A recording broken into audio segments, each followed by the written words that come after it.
Picture this. A Belarusian dawn, fog so thick you could cut it, and a silence so deep it makes your ears ring. Lying in ambush is a 60-ton monster, a king tiger, the most terrifying tank of the Second World War. Frontal armor like a fortress wall, a cannon that punches through any enemy from 2 kilometers away. The crew inside are cold professionals, convinced their machine is invincible. And opposite them? A lone T-34 with an 85mm gun. Just an ordinary machine, an ordinary crew. What happens next isn't a hero's fairy tale. It's a meat grinder where the rules break in seconds. One tank rushes straight into the jaws of death. The other waits for the perfect shot. In a few minutes, one of them will turn into a blazing torch, its turret blown sky high, and the crew inside? Better not to imagine. How did 32 tons of iron destroy 68? Why did the German aces suddenly become helpless, blind cripples? And what moment of the battle made even the most experienced tankers scream in terror? Watch until the end. This is the most brutal and realistic tank duel you have ever seen. Everything is real, no embellishments. The whitish haze of the Belarusian dawn lay over the fields like a heavy, damp blanket. Visibility was 200, maybe 300 meters tops. War usually sleeps this early, but this silence is deceptive. It doesn't smell like dew. It smells like burnt diesel and cooling metal. The farmstead on the edge of the nameless village seemed deserted, but right here, in a deep dugout camouflaged with branches and mud, a predator lay in wait. It wasn't just a tank. It was 68 tons of gloomy German genius embodied in steel. Panzerkampfwagen 6, Tiger II. The King Tiger, the apex of the armored food chain in 1944. The machine stood motionless, blending into the gray landscape. The Maybach engine was killed to avoid giving away their position with sound or exhaust. Inside the steel womb, it was cold. The metal had chilled overnight, and now it leached the warmth from the bodies of the 5 crew members. But this cold was familiar, professional. The tank commander, Oberleutnant von Strauss, felt no discomfort. He felt power. He looked through the commander's cupola periscope, and the world before him was grid-lined by an angular scale. In his mind, the landscape transformed into kill zones, distances, and ballistic corrections. He knew what he was sitting on. Beneath him was a frontal plate 150 millimeters thick. It was angled at 50 degrees. From the physics of penetration, the effective armor thickness here exceeded 200 millimeters. This wasn't a tank. It was a mobile fort. Absolute protection. No Russian gun, whether 76 or even 85 millimeters, could take it from the front, even at point-blank range. Even theoretically. This knowledge gave the crew an icy calm. They were sitting in an invulnerable bunker that could move and kill. "Gunther, Sector 12, reference point. The burnt barn." The commander's voice sounded dry in the throat microphones, devoid of emotion. Just coordinates. "I see it, Herr Oberleutnant. Range 800. Crosswind, light," the gunner replied.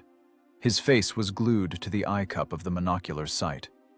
Zeiss optics. Coated. Flawless. Even in this twilight, it allowed him to see every crack in the logs of the distant shed.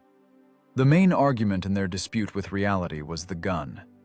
88 millimeters of death. The KWK-43 cannon. Barrel length, 71 calibers.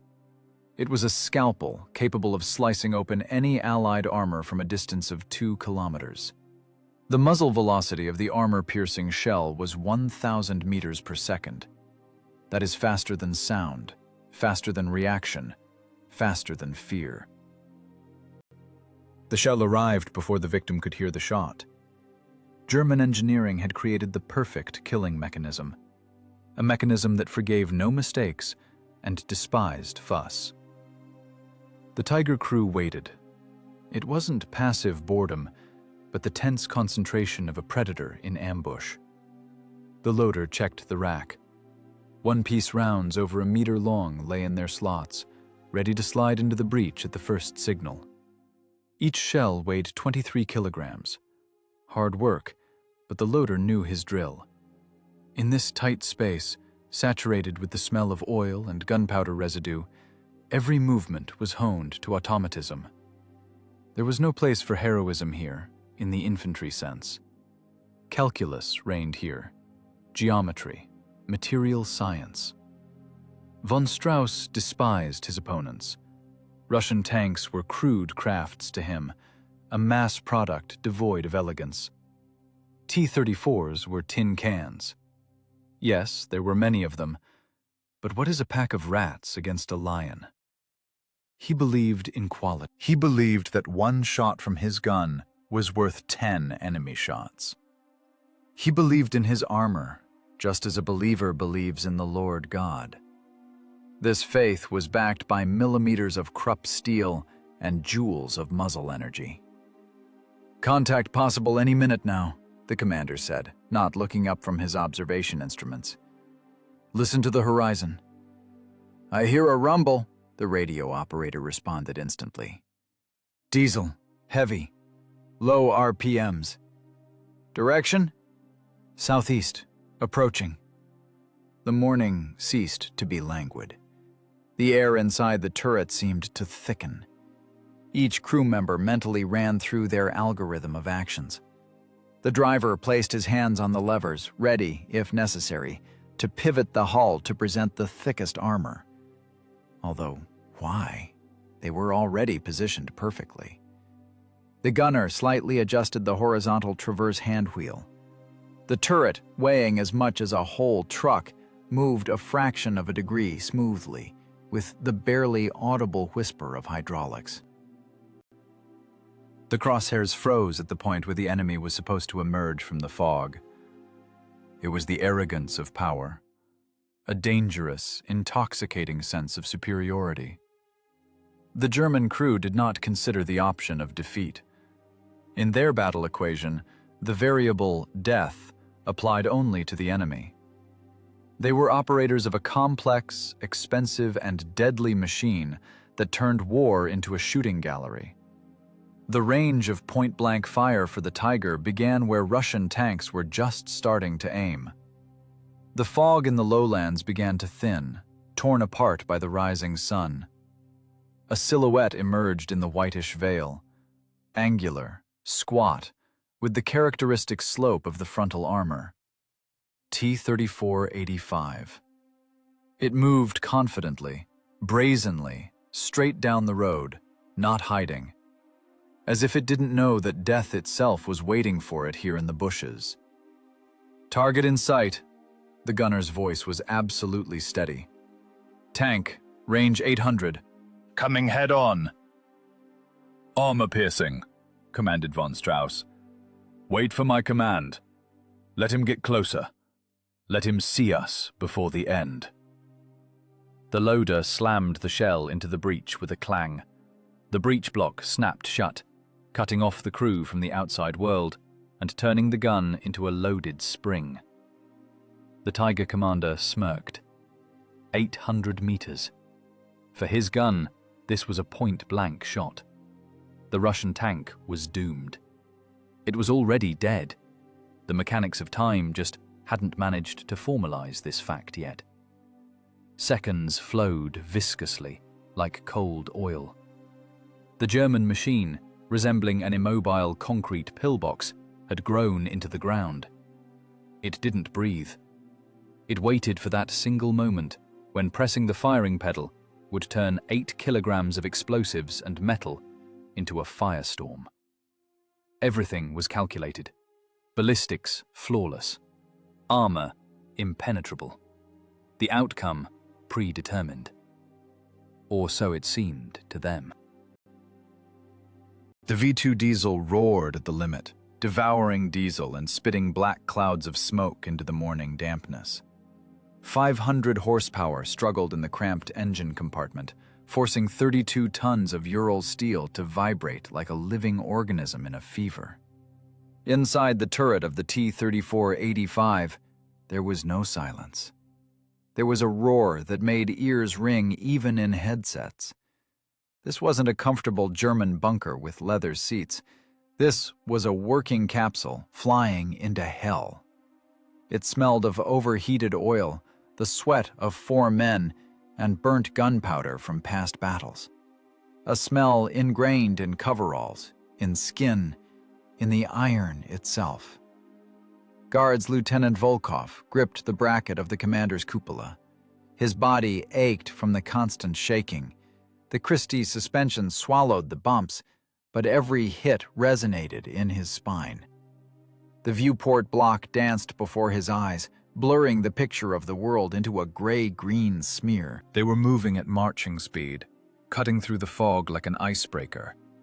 Visibility was lousy, and that was saving them. Saving them for now. Volkov knew. Speed was their only armor. His 85 millimeters of frontal turret detail were an argument for Panzer IVs, but not for the beasts that crawled out of German zoos in 1944. And suddenly the fog ended, as if someone had pulled a curtain. A clearing opened up before them. Ahead, about 800 meters away, at the edge of the forest, a silhouette loomed dark. Volkov didn't need to squint. An eye trained by years of war instantly picked out the characteristic details. A massive, angular turret. A long barrel with a muzzle brake that looked like the knob of a cane. Too long for a normal tank. The slope of the armor, copying their own 34, but on a monstrous, hypertrophied scale. "Tank, dead ahead!" The driver's voice in the headphones cracked into a falsetto. "I see a tiger!" "Belay the panic!" barked Volkov, drowning out the engine noise. "It's a king. I see him." 800 meters, a distance where the mathematics of battle turns into a death sentence. For the German 88mm KWK-43 gun, the armor of the 34 at this distance is not an obstacle. It's paper. Cardboard. The shell will punch through clean, not even noticing the resistance. The crew won't even hear the sound of the shot. The slug will arrive sooner. They were in the zone of guaranteed destruction. The death zone. In that moment, time, usually flowing linearly, compressed into a tight spring. Volkov physically felt the German gunner right now, in these fractions of a second, turning the hand wheels, aligning the sight marks on his frontal plate. Cold sweat ran down his back under his salt-soaked tunic. The instinct of self-preservation, that ancient animal voice, screamed, "Break! Back! Into cover!" Any normal person would have slammed on the brakes. Regulations required stopping for an aimed shot, or immediately laying a smokescreen and retreating. But Volkov wasn't just a person. He was the function of a tank platoon commander, and his brain, working faster than fear, produced a dry calculation. Stopping is death. While they are braking, killing the inertia of 30 tons, they will become a stationary target, a perfect target on a firing range. Retreat is death. Turning around will expose the rear, where the armor is thinner than a tin can. The engine will burn, and they will turn into a torch. Static was death. Life was only in dynamics. "Don't brake!" Volkov's order whipped the crew's ears like a slap in the face. "Sasha, floor it! Wring its soul out!" "Flooring it!" the driver responded. The engine howled, changing pitch. RPMs jumped to the limit. The tank surged forward, tracks clanking on the ground. It was madness. To attack head-on a heavy tank that outweighed you by 2 times, out-armored you by 3, and outranged you in direct fire by 1.5. It contradicted all the logic of tank warfare. But that was exactly the calculation. Volkov was betting not on millimeters of steel, but on the physics of motion. Inside the turret, everything sprang into action. The loader, a young guy with a face smeared in soot, had already grabbed a unitary cartridge from the ammo rack. High explosive fragmentation. There was no armor piercing in the barrel, and no time to reload. "HE ready!" he shouted, ramming the shell into the breech with his fist. The clang of the wedge breech block sounded like a gunshot. "Short stop!" Volkov commanded the gunner, but immediately corrected himself. "No! Fire on the move! Don't stop!" The gunner pressed against the sight. His task was impossible. The tank jumped over bumps. The sight mark flew all over the horizon, from the sky to the ground. Hitting a vulnerable spot on the German in such conditions was impossible. But Volkov didn't need penetration. He needed to buy time. He needed to scare, to stun, to make that confident German in the bunker flinch. The contrast between the two machines was absolute. The German Tiger stood motionless like a monument, personifying the heavy, crushing power of the Reich. It was the embodiment of positional warfare, calculation, and arrogance. The Soviet 34 rushed at it like a crazed meteor. It wasn't just a machine. It was kinetic energy in its purest form. A vibrating capsule stuffed with explosives, diesel, and the rage of men who had nothing to lose. Volkov saw the barrel of the German gun slowly, with the grace of a sated boa constrictor, turning in their direction. The muzzle face looked straight into his soul. A black hole with a diameter of 88 millimeters. "Come on, darling, come on," whispered Volkov, not hearing himself. Just not the track. The distance was shrinking. 700 meters. 600. The air in the tank became electrified. The crew turned into a single mechanism where nerves were replaced by tank intercom wires and hearts beat in time with the strokes of the diesel pistons. They flew to meet their death, and the only way to survive was to run toward it faster than it could cock the hammer. From the outside, it looked like suicide. A lone medium tank racing toward the position of a heavy tank destroyer across an open field.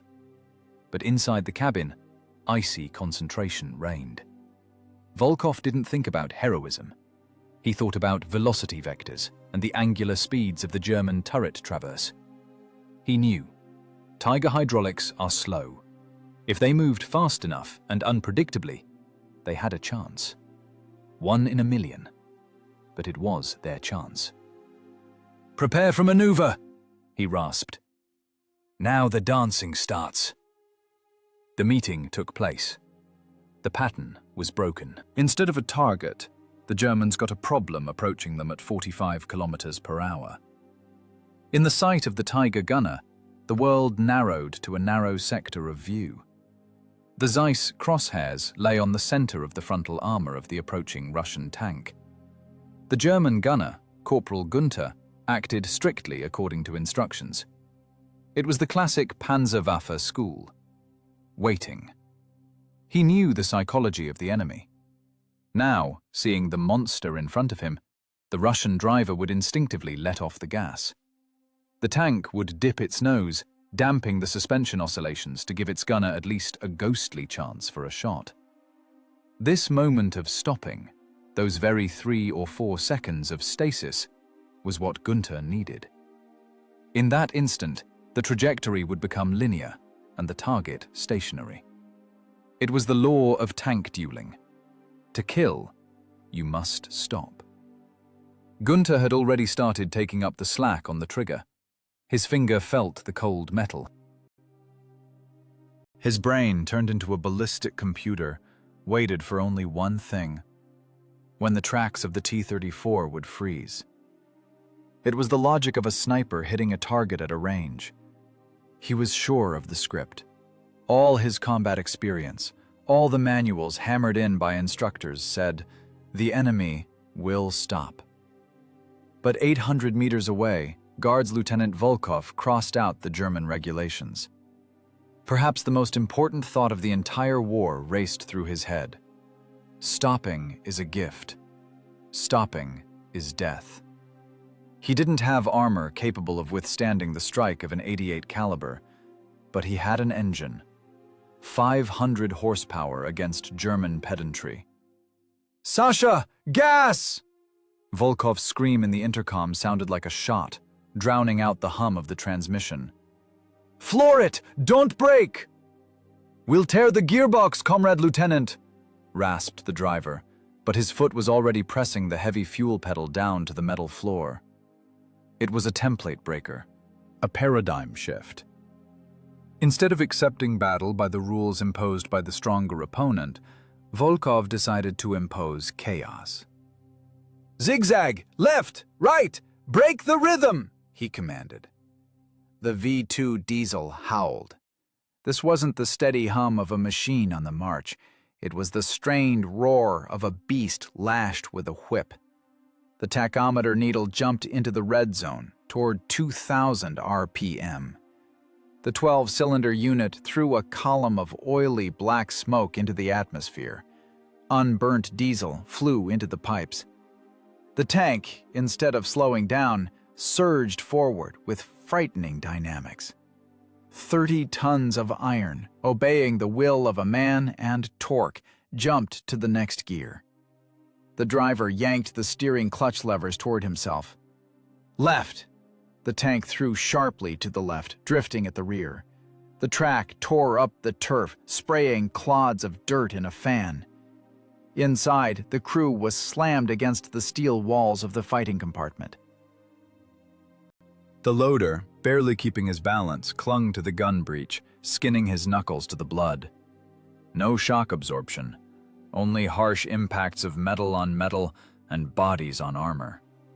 "Right!" yelled Volkov. Lever back. The clutch locked the right track with a screech audible even through the headsets. The tank jerked in the opposite direction, carving a mad sine wave on the battlefield. It didn't look like smooth maneuvers on training exercises. It was crude, violent physics. Centrifugal force tried to tear the turret off the race, to rip the road wheels off the axles. In the German gunner's sight, the impossible was happening. The target, which should have frozen, suddenly floated. The Russian tank moved in jerks, unpredictably changing its vector of motion.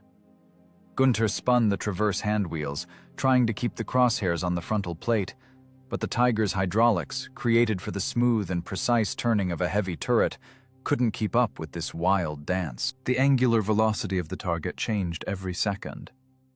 Just as he caught the silhouette, the tank jumped to the side.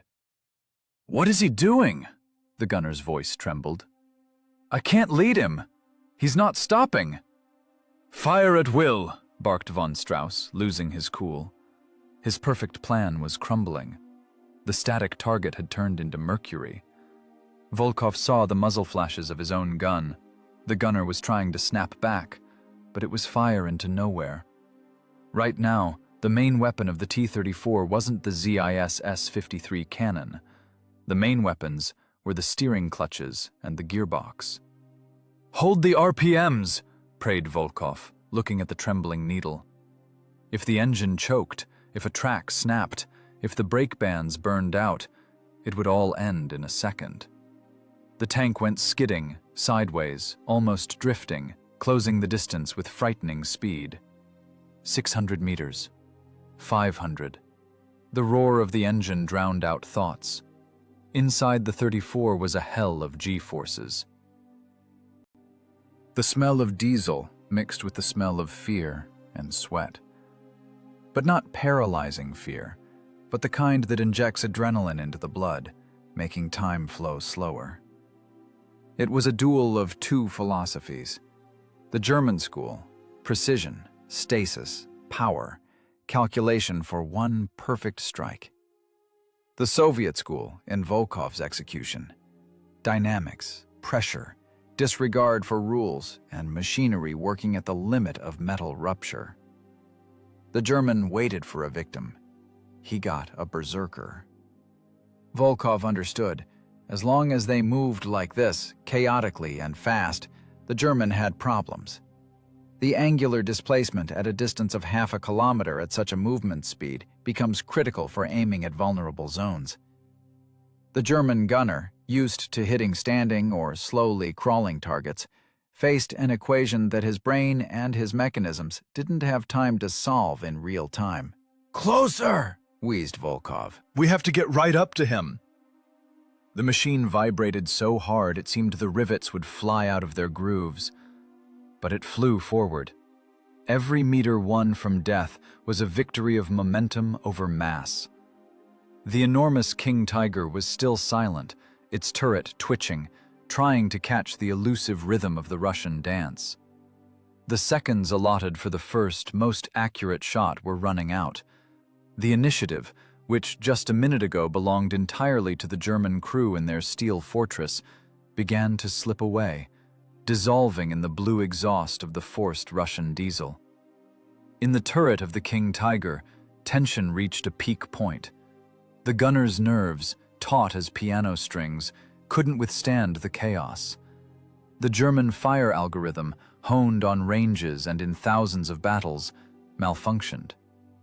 Gunther's brain, accustomed to the linear logic of moving targets, couldn't process the ragged rhythm of the Soviet tank. He saw the T-34 level its course for a split second after another jerk. It was an illusion of stabilization, a trap of perception. "Fire!" exhaled the gunner, and his finger pressed the electric trigger button. A current impulse ignited the primer. The detonation of the propellant charge threw a shell weighing 10 kilograms into the barrel channel. Recoil of 40 tons hit the buffers, shaking the 60-ton behemoth to its very foundation.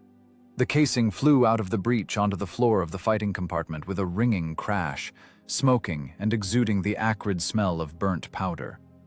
The shell left the barrel at a speed of 1,000 meters per second. At that moment, its trajectory became immutable.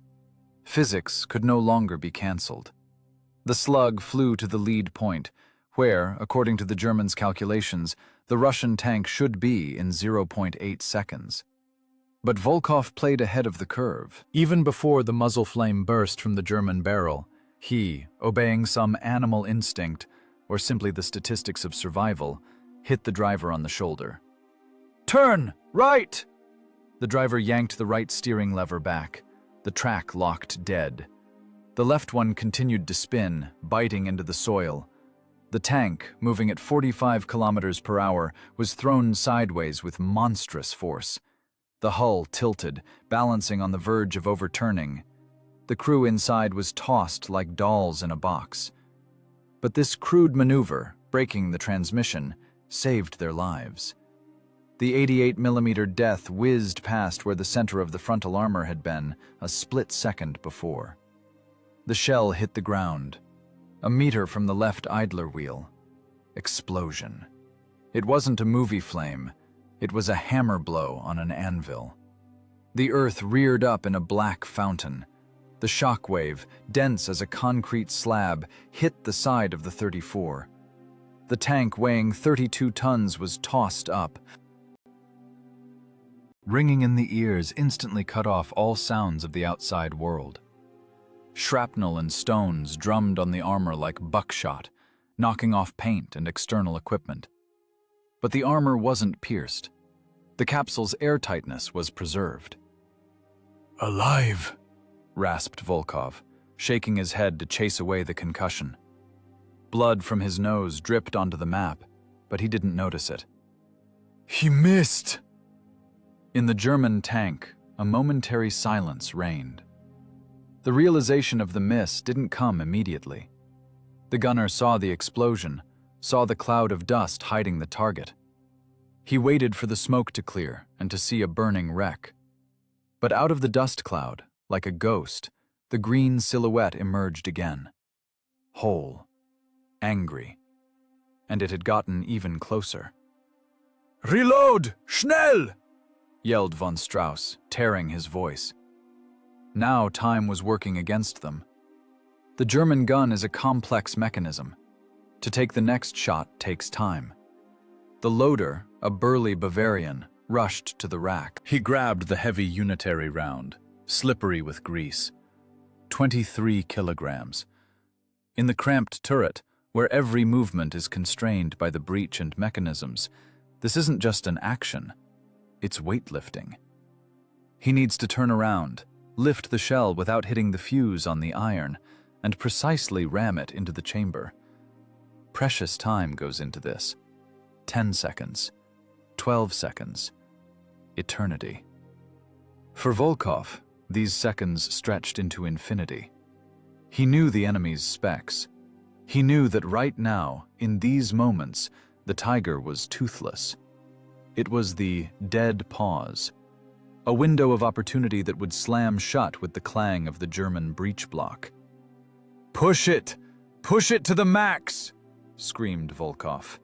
"We have 10 seconds! Only 10!" The driver, stunned by the explosion, acted on reflexes. He leveled the machine again and threw it forward. The distance melted. 400 meters. 350. Every meter covered now cost a liter of blood. They were closing the distance to the line where their own gun, 85 millimeters, would stop being a useless pipe and become a weapon.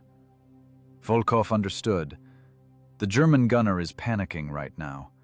Haste is the enemy of accuracy.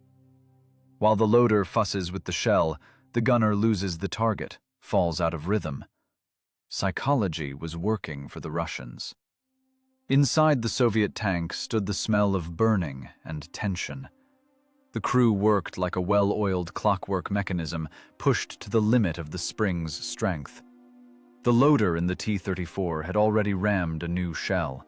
"Ready!" he shouted. "Wait!" Volkov held him back. "Closer! We need a sure thing!" They were rushing straight at the tiger's barrel. It was a race against death in pure form. Who was faster? The German loader ramming the shell into the breach, or the Soviet diesel devouring meters of dirty Belarusian earth? In Volkov's sight, the king tiger grew before his eyes. From a small dot, it turned into a huge, detailed projection. Weld seams, Zimmerit coating on the armor, the muzzle brake were visible. The monster was reloading. And while it was doing so, the small, nimble predator was creeping up to its throat. Volkov felt the floor vibrate under his feet. This vibration was the pulse of battle. If they made it in time, if they could impose their tempo, the German machine was finished. The bulkiness of the tiger, its heavy armor, its powerful but slow gun, all of this became a disadvantage in close-quarters maneuvering combat. "Just a little more," whispered Volkov. "Now we'll show you dynamics." The German breech block clanged shut. "Ready!" shouted the loader in the tiger. But it was already too late for an aimed shot. The T-34 was too close, and its angular velocity had become prohibitive for the German hydraulics. The initiative had finally passed to those who weren't afraid to burn out their engine for 1 second of advantage. In this duel, a miss cost not just a lost shell. It cost the loss of control over the situation. Volkov used the enemy's mistake 100%. Now, the real firestorm began. Distance, 300 meters. In tank warfare, this is no longer a firefight. It's a knife fight. At this distance, ballistic tables can be thrown out the hatch. Only reflexes work here. Volkov understands. Waiting to stop for an accurate shot means gifting the German those very 2 seconds he lacked last time. The German loader has almost finished his work. The tiger's breech is about to clang, announcing readiness for murder. "Fire!" screams Volkov. "Hit it as is!" The gunner doesn't look for vulnerable zones. On the move, when 30 tons of steel are tossed on every bump, aiming for the driver's hatch or machine gun nest is impossible. The sight mark dances a crazy jig. The barrel of the ZIS S-53 gun shakes violently. In 1944, there are no complex stabilization systems yet that allow hitting a squirrel in the eye at full speed. There is only the gunner's shoulder, his vestibular system, and the monstrous tension of muscles trying to compensate for the machine's swaying. He presses the trigger at the moment when the tank's nose dips down for a split second. Shot. The gun barks, recoiling and ejecting the casing. The shell leaves. It's not an armor-piercing slug with a tungsten core. It's high explosive. 85 millimeters of steel stuffed with TNT. Volkov knows. Penetrating the front of a king tiger with this shell is like throwing stones at a wall. 150 millimeters of alloyed German armor at a 50-degree angle will chew up this blow and not choke. Physics is inexorable. Kinetic energy is insufficient. But Volkov has another goal. He doesn't need penetration. He needs a knockout. The shell covers 300 meters in a third of a second. It crashes into the upper frontal plate of the tiger, just below the gun mantlet. Explosion. From the outside, it looks like a fiery flash splashing across the gray armor of the German giant. But inside the German tank, a physical hell takes place. The explosion energy doesn't pass through the armor, but it transfers a colossal impulse to the entire hull. 68 tons of iron shudder as if struck by a blacksmith's hammer. The sound of the impact inside the sealed box is amplified many times over. It is not sound. It is a pressure wave that hits eardrums, lungs, brains. In the German turret, the lights go out. Not from wiring damage, but in the crew's eyes. Oberleutnant von Strauss is thrown chest first onto the gun breech. A thin, piercing ringing stands in his ears, drowning out all thoughts. Coordination of movement is disrupted. The vestibular system, confused by the sharp concussion, refuses to determine where up is and where down is. But the worst thing happens to the tank's eyes. Shrapnel from the HE shell and the blast wave sweep away all external equipment on the armor. Vision blocks, periscopes, all of this turns into glass dust. The gunner's main sight, that magnificent Zeiss monocular, receives a critical hit. The optics can't withstand the shock. Lenses crack, covered with a web of fine lines, or simply spill out into the fighting compartment. "I can't see anything!" yells the German gunner, Gunther. He presses against the eyepiece, but instead of a clear picture, he sees only gray murk and cracks. "Optics broken!" The king tiger is blind. A second ago, it was a deadly sniper, lord of distance. Now it is a blind giant swinging a club in the dark. Its thick hide is intact, its gun is still deadly, but it has lost contact with the outside world. The German crew is disoriented. Panic, which they suppressed with discipline, now breaks out along with the concussion. In the T-34, Volkov sees the burst on the enemy's armor. He sees the barrel of the German gun jerk, losing its aim. "Hit!" he shouts, though his voice drowns in the roar of the diesel and the ringing of casings. "Don't stop! Press him with tempo!" This is the firestorm. This is suppression. While the German commander shakes his head, trying to regain visual focus, while the gunner fumbles with instruments trying to find at least some slit for a view, the Soviet tank wins the most precious thing in war: time. Volkov turned the battle from a shootout of specs into a beating. He deprived the opponent of his main advantage: accuracy. Now the German gun with its insane penetration is useless because it doesn't know where to shoot. And the T-34 continues to fly forward, shortening the distance with every turn of the crankshaft. "Load! Faster!" commands Volkov. There are no delays in his tank. The crew works on adrenaline that burns away fatigue. The loader, wet with sweat, is already dragging the next shell. The mechanics of movement are honed to automatism. Grab, turn, ram. Click of the breech block. "Ready? Fire!" Volkov commands immediately. The second shot thunders almost instantly. Volkov doesn't let the Germans raise their heads. He hammers them into deep defense, not allowing them to recover. Shells pound the Tiger's armor like hail on a tin roof. They don't penetrate, no, but every hit is a new concussion. Every explosion is a new dose of fear and disorientation for the people inside the steel box. The German crew feels like they are inside a bell being struck by a sledgehammer. Thoughts get tangled. Von Strauss's orders drown in the rumble. "Turn around! Pivot the hull!" he screams, but the driver doesn't hear. The driver is deafened. The T-34 is already 200 meters away.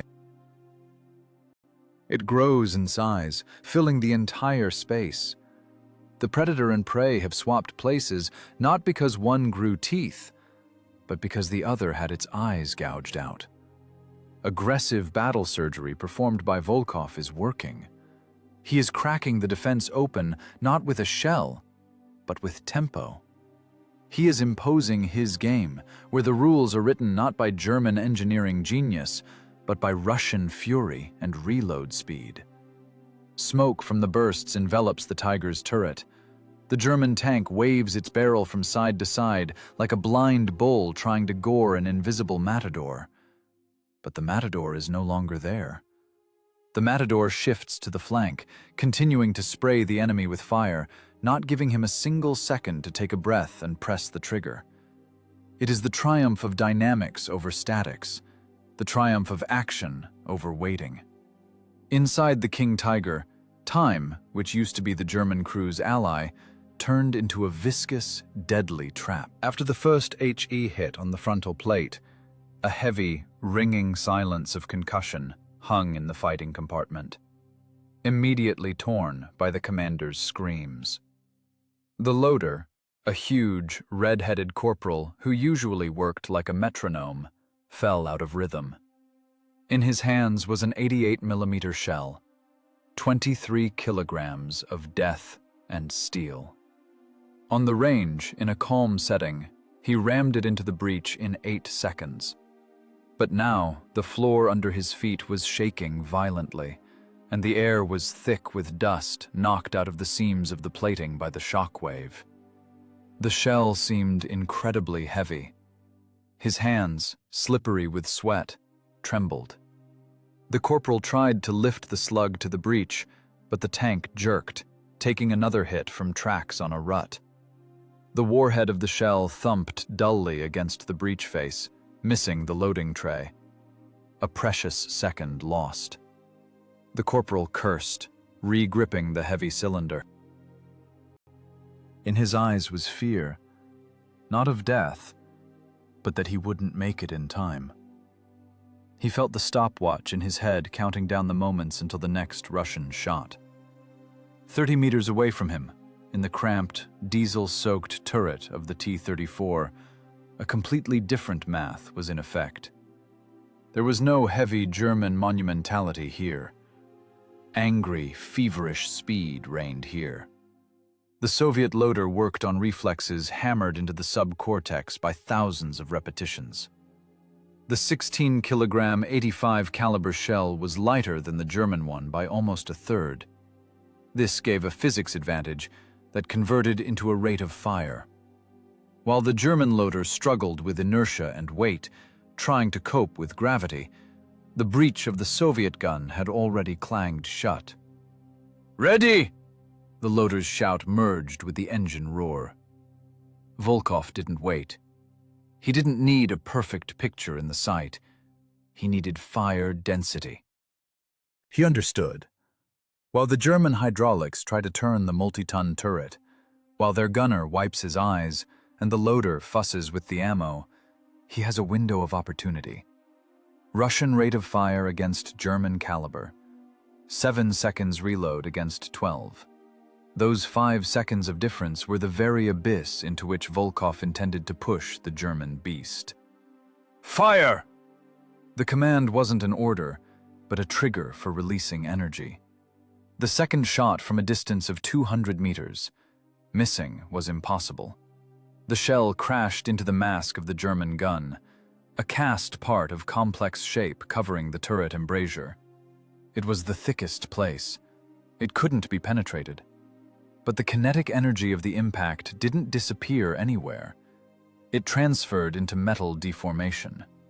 The blow was of monstrous force. The steel of the gun mantlet, taking the joules of energy, gave way. The shell shattered, but the impact impulse went further, to the gun trunnions, to the elevation mechanisms. Inside the Tiger, a disgusting grinding sound rang out, like the screech of a giant circular saw hitting a nail. The gears of the elevation mechanism, made with precision accuracy, couldn't withstand the brutal violence. The teeth were sheared off. The Tiger gun, that long, deadly trunk, shuddered and froze, dipping its barrel slightly downward. Jammed. Panic began inside the German machine. It was panic of a special kind, the claustrophobic panic of professionals who suddenly realized their tool was broken. Gunner Gunther turned the elevation handwheel, but it spun freely, without resistance. The barrel didn't move. "Jammed! Elevation failed!" he screamed, breaking into a squeal. They were blind after the first hit. Now they were disarmed. The most powerful tank of 1944 had turned into 68 tons of useless iron. It could drive. Its armor still took hits, but it couldn't kill. The crew of the Tiger found themselves trapped in a deaf, dark box, being methodically beaten with a sledgehammer from the outside. Volkov felt this turning point of the battle. He didn't see what was happening inside the enemy, but he saw the German barrel freeze lifelessly. "Crush them! Don't let them recover!" he yelled. This was the concept of fire suppression in pure form. Volkov wasn't hitting for a kill. He was hitting the psyche. The roar of blows on the armor was driving the German crew crazy. Every new hit, even non-penetrating, shook the machine, knocked out instruments, deafened the men. German commander von Strauss tried to give an order to the driver to turn around, but no one heard him. Infernal noise stood inside the tank. The psychological armor of the crew, their faith in their own invulnerability and technical superiority, cracked earlier than the steel armor of their tank. "He shall!" "At the tracks, at the viewports," commanded Volkov. The T-34 turned into a swarm of wasps. It circled the clumsy giant, stinging it again and again. Rate of fire became a weapon more terrible than armor penetration. The Soviet tank managed to fire, change position, and fire again while the German crew was just trying to figure out where the previous blow came from. It was the mathematics of battle, where the variable of time was on the side of the lighter and faster machine. Volkov turned the duel into a beating, where a heavyweight, blinded and with a broken arm, tried to catch a nimble boxer landing punches from all sides. The Tiger growled with its engine, rotated its turret, but it had already lost the tempo. And in battle, loss of tempo is equivalent to death, even if your heart is still beating.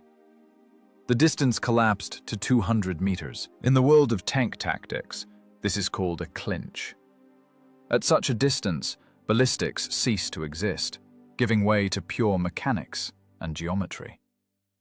Guards Lieutenant Volkov led his machine not just forward, but in a complex arc, driving the 34 into the most terrible zone for the German crew, the death funnel. This is the space where the angular velocity of the target's movement exceeds the turret rotation speed of the opponent. Here, in the mud of the Belarusian field, a physical drama played out. Mass against impulse. The turret of the King Tiger weighed like a full-fledged light tank. To turn this hulk, German engineering thought used a complex system of hydraulic drives, powered by the engine power takeoff shaft. At full RPM, in ideal conditions, a full 360-degree rotation took 19 seconds. 19 seconds. In ordinary life, this is an instant.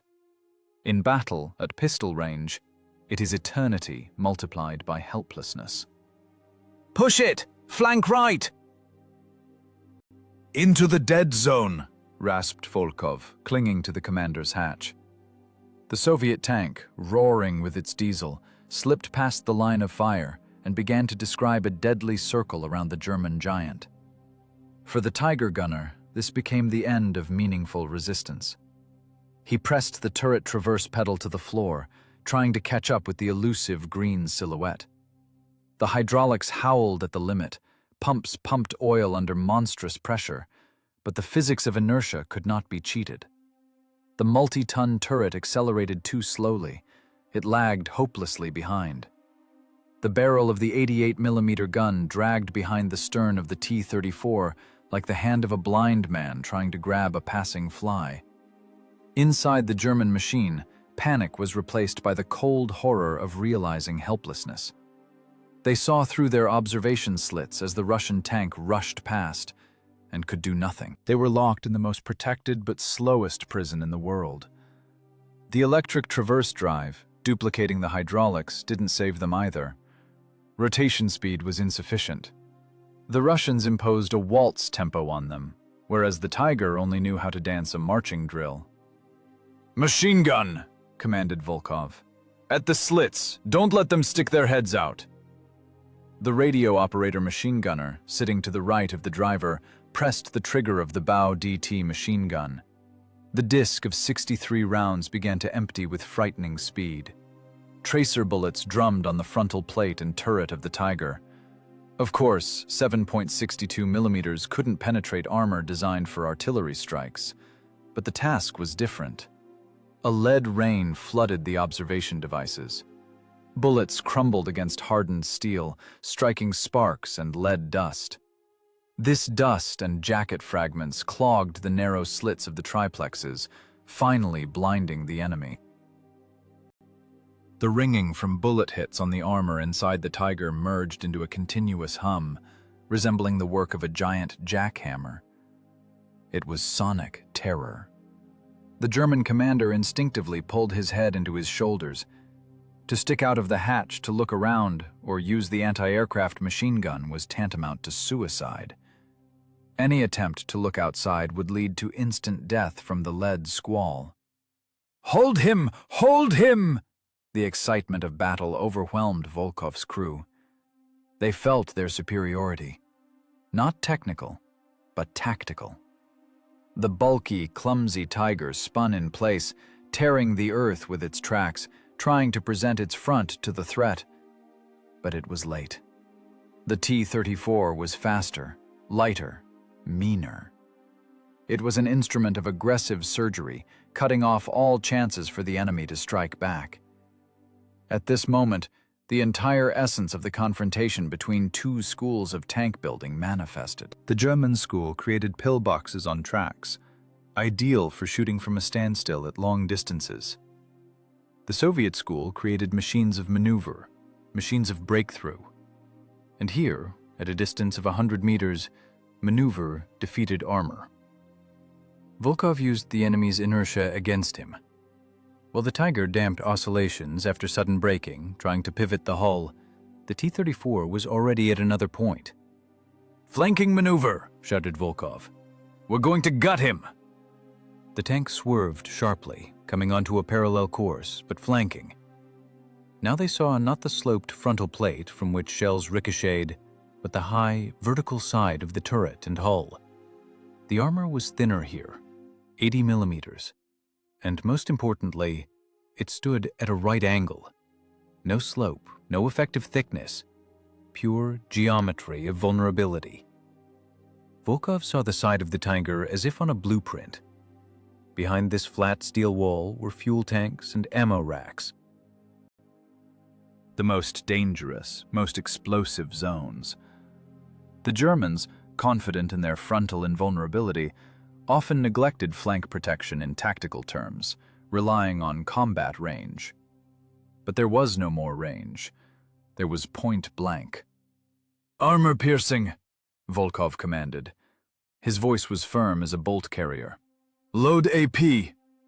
The loader was already holding a unitary round with a blunt-nosed BR-365 shell. He knew his business. The click of the breech block sounded like a sentence. The T-34 froze for a split second, just enough to let the gunner stabilize the gun. This wasn't the shaking fire on the move like before. This was an execution, a cold, calculating execution of a helpless giant who never managed to turn his terrible gun toward the small but deadly fast Soviet machine. The geometry of death was built perfectly. Impact angle, 90 degrees, distance, 150 meters, chance of ricochet, 0. The T-34-85 tank had reached the ideal position to strike. It wasn't just a lucky maneuver. It was the triumph of cold geometry over brute force. The Soviet machine froze strictly perpendicular to the hull of the King Tiger. Angle of impact, 90 degrees. In ballistics, this is called normal. This is that rare case in battle when all equation variables add up in favor of the shooter, zeroing out the defender's chances.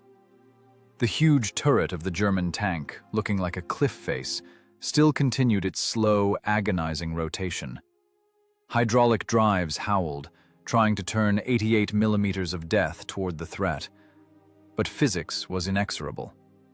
The Tiger's barrel looked into the void, to where the Soviet tank was 5 seconds ago. Right now, Volkov was deep in the rear of the enemy's reaction. He won not just a position, he won time. Those precious moments when the enemy is open, helpless, and fully realizes his doom. Before the eyes of the 34's gunner, a plane as flat as a wall stood in the sight. The side of the Tiger's hull. 80 millimeters of rolled homogeneous armor. No rational slope angles that the designers were so proud of in the frontal projection. Here, from the flank, German engineering thought faltered, relying on the fact that no one would ever be able to get so close to a King Tiger. It was an arrogant mistake. The vertical side plate was a perfect target. It didn't provoke ricochets. It absorbed impact energy without residue. "Armor piercing!" Volkov's voice in the headsets sounded not like a scream, but like the clang of a bolt. Dry, hard, final. "Into the side! Below the turret!" Volkov knew the anatomy of the German beast better than a vet knows the anatomy of a horse. He knew what was hidden behind that gray steel plate. There, in the sponsons above the tracks, lay rows of shells. Ammo rack. The heart and death of the tank. The Germans, striving to increase the ammo load, crammed every free centimeter of internal space with explosives. Now this engineering solution turned the Tiger into a powder keg on tracks. One spark, one red-hot fragment bursting inside, was enough to initiate a chain reaction of destruction. "AP ready," responded the loader. In the breech lay a BR-365 shell, blunt-nosed with a ballistic cap. This piece of steel weighing 9 kilograms was created specifically to bite into sloped armor. But here it didn't even need to fight the slope. The task was primitive, to smash through 8 centimeters of steel with a point-blank strike. Distance, less than 150 meters. At such a distance, the initial velocity of the shell practically didn't drop. All kinetic energy, all joules of the powder charge, had to hit one point. The gunner tweaked the hand wheel, lowering the crosshairs slightly lower, to the center of the hull, between the upper branch of the track and the turret, to where metal covered casings with gunpowder. His hands didn't tremble. No time to tremble. At this moment he wasn't a man, but an operator of a hydraulic press meant to crush a defective part. There was no enemy in the sight, no people. There was only a technical target, a plane. Entry point. Inside the German tank, the crew froze, awaiting the end. They heard the roar of the Soviet diesel from the side. Too close. Loud, brazen, deadly. Commander von Strauss realized he had lost even before the shot. He knew the thickness of his side. He knew the caliber of the Russian gun. In his head, the penetration equation instantly formed, and the result was negative for the crew's life. The turret wasn't making it in time. They didn't make it in time to turn the hull on the spot, either. The inertia of 68 tons didn't allow for sharp movements. They became hostages of their own mass. "Fire!" commanded Volkov. It was an execution. Ruthless and methodical.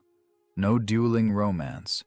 Just the execution of a clumsy monster who imagined itself an invulnerable pillbox, forgetting that in war, movement is life, and statics is an invitation to the executioner.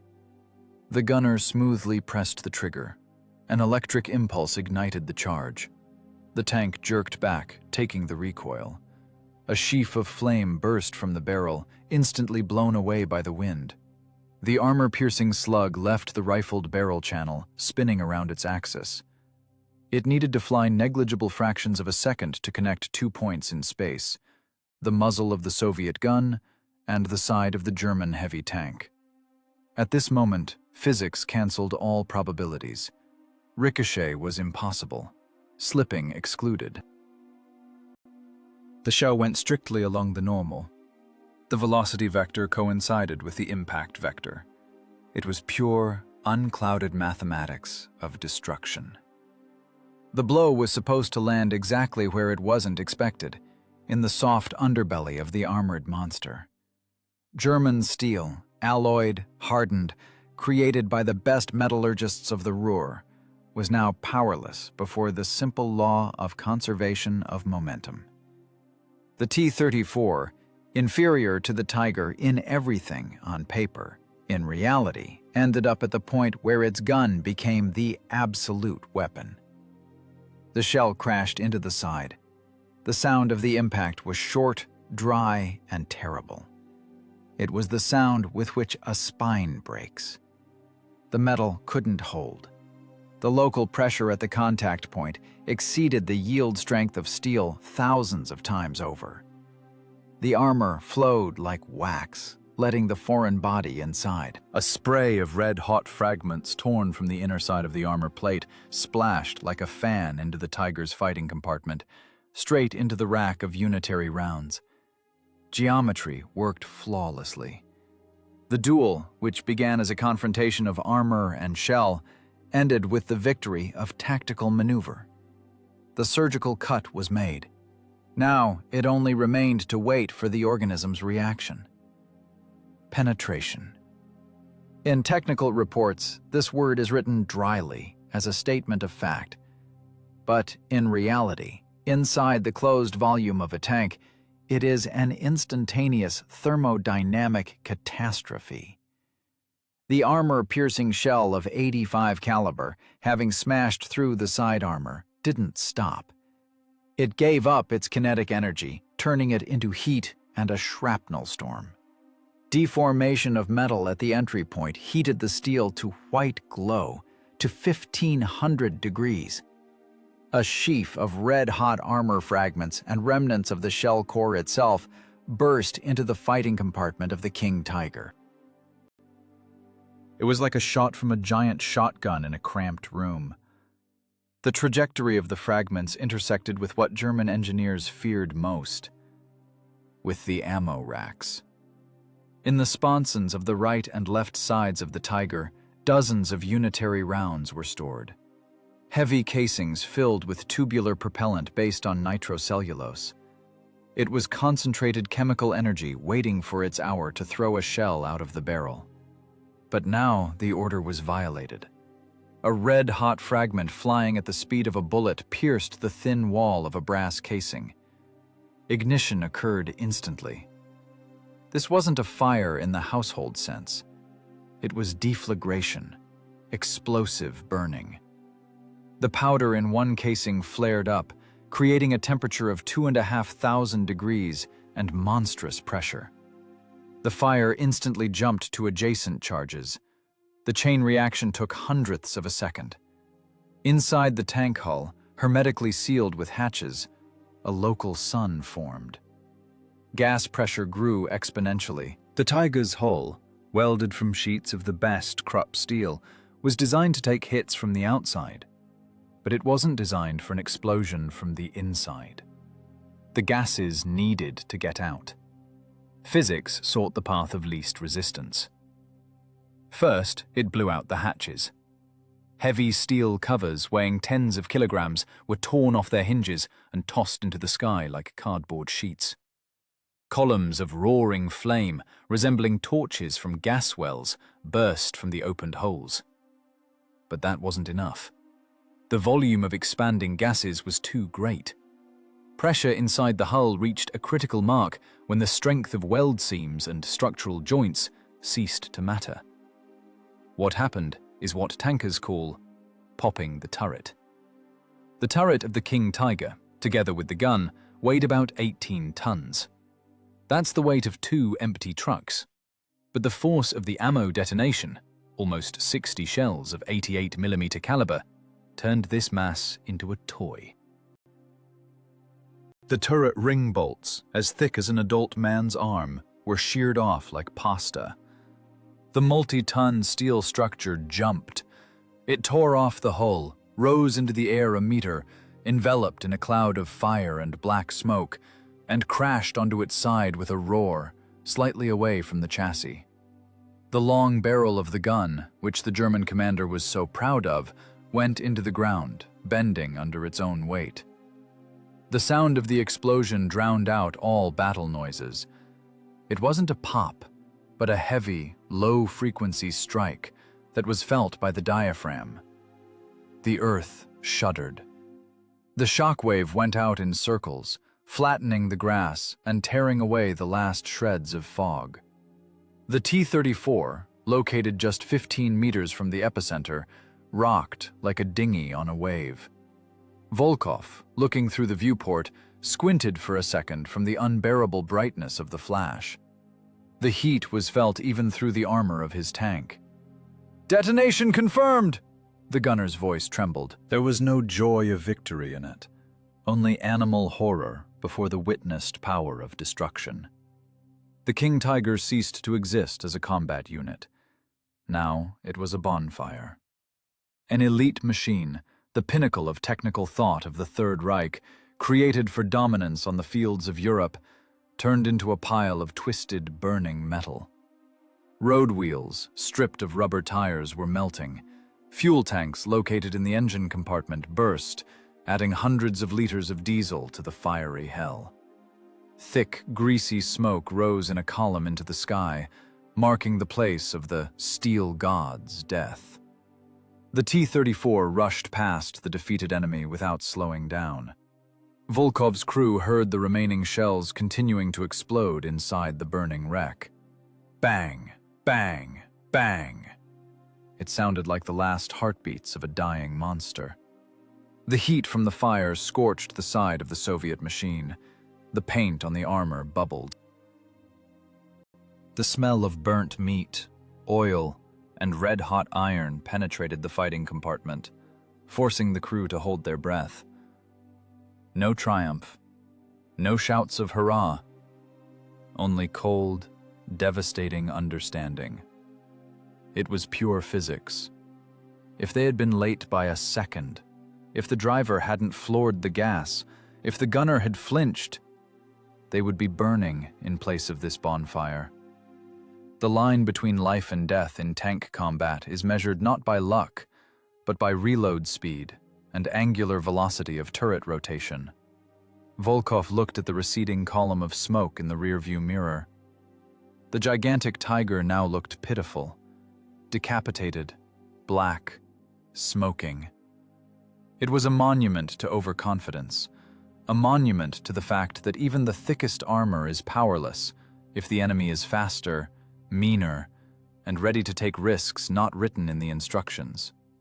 The energy contained in the German machine was released and destroyed it itself. The T-34 moved away, leaving behind the burning debris of the myth of invincibility. The diesel worked smoothly. The water temperature in the radiator was normal. The mechanism that won this duel continued to function, ready for the next calculation, for the next equation of battle. The war wasn't over for them. It had just turned another page, written in soot and steel. The heavy lid of the commander's hatch gave way with difficulty, as if it didn't want to release people from the armored capsule back into the real world. Guards Lieutenant Volkov leaned his shoulder against it, and the metal flung back with a clang. A stream of fresh air burst into the fighting compartment, soaked in a suffocating mixture of gunpowder fumes, vapors of overheated oil, and the sour smell of human sweat.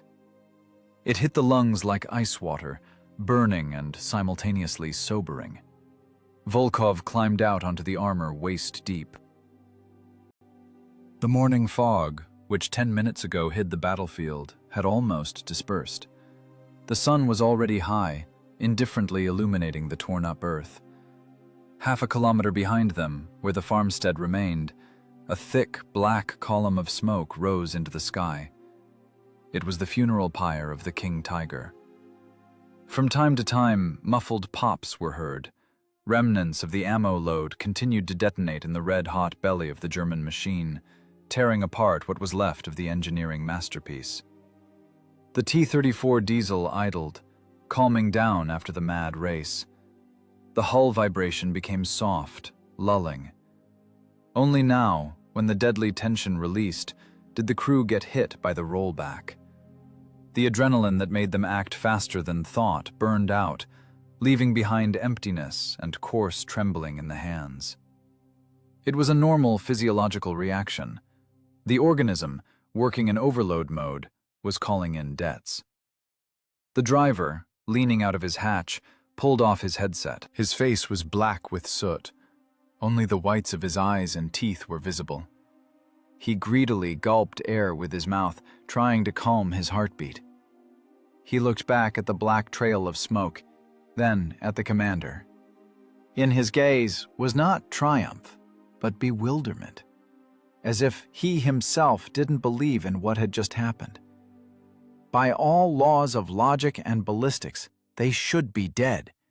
They're 32 tons against 68. They're 85 millimeters against 88. It was an equation that had no solution in favor of the Soviet tank. And yet they stood here, and the German elite was burning. "Comrade Lieutenant," the driver's voice was hoarse, broken. "How did we get him? He's impenetrable." Volkov took out a cigarette, but didn't light it. His hands were shaking too much. He looked at the smoke. The battle scheme played out in his head. He saw the German's mistakes. He saw how the German, confident in his absolute protection, allowed himself the luxury of hesitating. The German commander played chess, considering every move, while the situation required boxing. "He had strength, Sasha," Volkov answered quietly, shouting over the steady hum of the engine. "He had armor, a gun, optics. He had everything better. Except one thing." The driver waited for the answer. "We had time," Volkov continued. "While he thought, we acted. While he aimed, we drove. He believed in his steel, and we believed in speed." It was the cruel truth of war. Victory goes not to the one with the thicker forehead or longer barrel. Victory goes to the one whose decision cycle is shorter. The German machine was created for ideal conditions, for shooting from a standstill, for dominance in positional defense. It was a dead mechanism, a hostage to its mass and complexity. The T-34 was an instrument of chaos, crude, simple, but swift. Volkov understood this instinctively. You can't play with a card sharp by his rules. You have to flip the table. Remember, Volkov looked at the young loader, who had also climbed out to breathe. In battle, there are no authorities. Tiger, Panther, Ferdinand, it's just iron. If you start respecting it, you're a corpse. If you start fearing its specs, you're a corpse. There is only the task and the stopwatch. Whoever turns the meat grinder faster stays alive. The philosophy of victory in this battle was simple and terrible. They survived not thanks to a miracle. Heroism had nothing to do with it. It was a precise calculation of risks. Volkov exchanged the safety of distance for the effectiveness of point-blank fire. He forced the enemy to make mistakes. He overloaded the German gunner's information channel, forcing him to panic. It was a victory of neurons over hydraulics. Impulse proved stronger than mass. Check the radiators, Volkov threw out in a businesslike tone, returning to reality. We almost cooked the engine. Normal, Comrade Lieutenant. 80 degrees. It'll live. The tank stood on the road leading west. Ahead, beyond the forest, cannonade thundered. The main front was there. There, thousands of identical machines were grinding each other in the grandiose meat grinder of Operation Bagration. Their duel was just a microscopic episode, a statistical error in Wehrmacht casualty reports. No one will write about this in the newspapers. No one will give a medal for simply doing their job, destroying an obstacle in the path of the offensive. But for the crew, this battle became a moment of truth. They realized that even a steel god can be toppled if you don't stand still. War is work. Dirty, hard, deadly, dangerous work, where levers, sights, and one's own nervous system serve as tools. And today, they did this work perfectly. Volkov threw away the unlit cigarette. Mount up, he commanded. Stop sunbathing. The war isn't over. The hatches slammed shut. The hermetic capsule closed around 4 people again, turning them into a single organism with the machine. The diesel roared, ejecting a cloud of blue smoke. The driver engaged the gear. Tracks clanked, biting into the soil. The T-34 covered in soot and dust, with dents on the armor, jerked and began to pick up speed. It left toward the sunset, to where the beast's lair lay hundreds of kilometers away. They had no illusions. Ahead would be new tigers, new ambushes, new minefields. But now they knew the main secret. Static is death. Life is movement. And as long as the crankshaft spins, as long as there is diesel in the tanks and a shell in the breech, they are invincible. The tank dissolved in the dust of the country road, leaving behind the burning skeleton of yesterday's fear. The lesson was learned. The test passed. Credit accepted by death itself. Army Group Center was bursting at the seams, and in this cracking sound was their note, the note of a V2 engine working at limit. RPMs,